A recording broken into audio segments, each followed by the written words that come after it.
Raden Said yang kelak dikenal dengan sebutan Sunan Kalijaga adalah putra Bupati Tuban bernama Tumenggung Wilatikta. Raden Said yang dikenal sebagai Sunan Kalijaga, dikenal mempunyai banyak sebutan nama lain, yaitu Syekh Melaya, Lokajaya, Raden Abdurrahman, Pangeran Tuban, dan Ki Dalang Sidabrangti. Menurut Babat Tuban, kakek Sunan Kalijaga, bernama Arya Teja yang nama aslinya Abdurrahman adalah seorang keturunan Arab. Keberhasilannya mengislamkan Adipati Tuban bernama Arya Dikara, maka Abdurrahman mengawini putri Arya Dikara, yang kemudian hari dipercaya menjadi Bupati Tuban dan berganti nama menjadi Arya Teja. Arya Teja dari perkawinannya dengan putri Arya Dikara mempunyai putra bernama Arya Wilatikta dikenal sebagai ayah Sunan Kalijaga.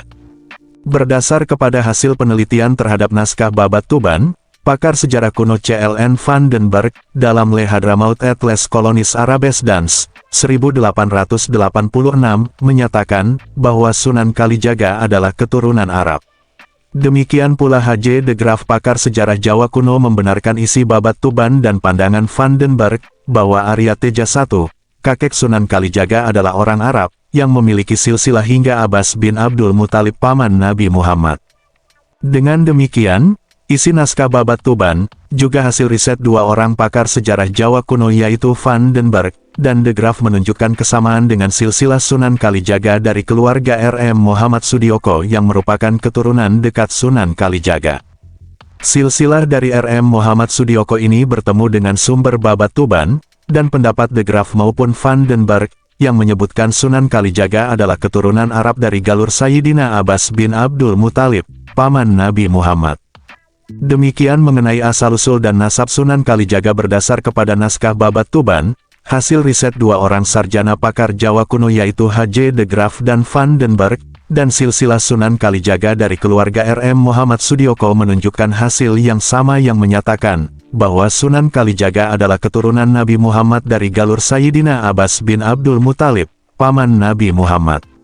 Selanjutnya mari kita ulas sekitar rekam jejak Sunan Kalijaga yang dikenal sebagai tokoh Wali Songo yang mengembangkan dakwah Islam melalui seni dan budaya. Juga Sunan Kalijaga dikenal sebagai juru dakwah yang tidak saja piawai mendalang, melainkan dikenal pula sebagai pencipta bentuk-bentuk wayang dan lakon-lakon carangan yang dimasuki ajaran Islam. Melalui pertunjukan wayang, Sunan Kalijaga mengajarkan tasawuf kepada masyarakat. Sekarang ini, Sunan Kalijaga dikenal sebagai tokoh keramat oleh masyarakat dan dianggap sebagai wali pelindung tanah Jawa. Anggapan masyarakat yang demikian mengkeramatkan sosok Sunan Kalijaga, sesungguhnya dilatari oleh rekam jejak perjuangan dakwah Islamiyah sang wali yang menggunakan multi pendekatan, sehingga menjadi daya tarik tersendiri untuk para pengikutnya. Dakwah Islamiyah Sunan Kalijaga sejatinya disesuaikan dengan kondisi transisi kepercayaan umat yang secara kualitatif sedang bertransformasi dari ajaran pra-Islam ke Islam. Transformasi kekuasaan dari keprabuan ke kesultanan memberi pengaruh secara kuantitatif cukup spektakuler bagi perkembangan Islam.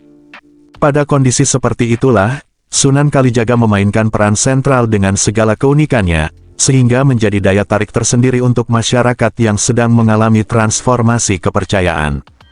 Sunan Kalijaga untuk menarik simpati umat, memiliki kemampuan mensinkretiskan nilai-nilai budaya Islam dengan budaya setempat, sehingga ketika umat berkhidmat kepada ajaran Islam tanpa harus kehilangan nilai-nilai budaya leluhurnya. Melalui strategi dakwah yang digunakan Sunan Kalijaga khususnya dan Wali Songo umumnya, sekarang dapat dibuktikan di mana nilai-nilai budaya Islam di beberapa daerah di Pulau Jawa yang kental diwarnai oleh nilai-nilai budaya setempat. Ada segelintir orang yang berusaha meniadakan peran Wali Songo dalam proses penyebaran Islam di tanah Jawa khususnya dan Nusantara umumnya. Siapapun yang berusaha meniadakan peran Wali Songo dalam proses penyebaran Islam di Nusantara, itu hanyalah segelintir orang yang kurang paham sejarah dan mempunyai kepentingan-kepentingan politik lainnya. Bukti peran Wali Songo dalam proses penyebaran Islam, ditunjang dengan banyak bukti-bukti peninggalannya yang monumental seperti bangunan masjid, daerah yang dijadikan titik awal persebaran Islam, seperti pesisir pantai dan banyak bukti-bukti lainnya yang bisa kita saksikan keberadaannya sekarang ini. Terkhusus, bukti-bukti persebaran Islam terkait dengan keperanan Sunan Kalijaga banyak bertebaran di tanah Jawa. Bantu subscribe, like dan share, agar channel ini bisa terus berkembang dan memberikan informasi dari masa ke masa.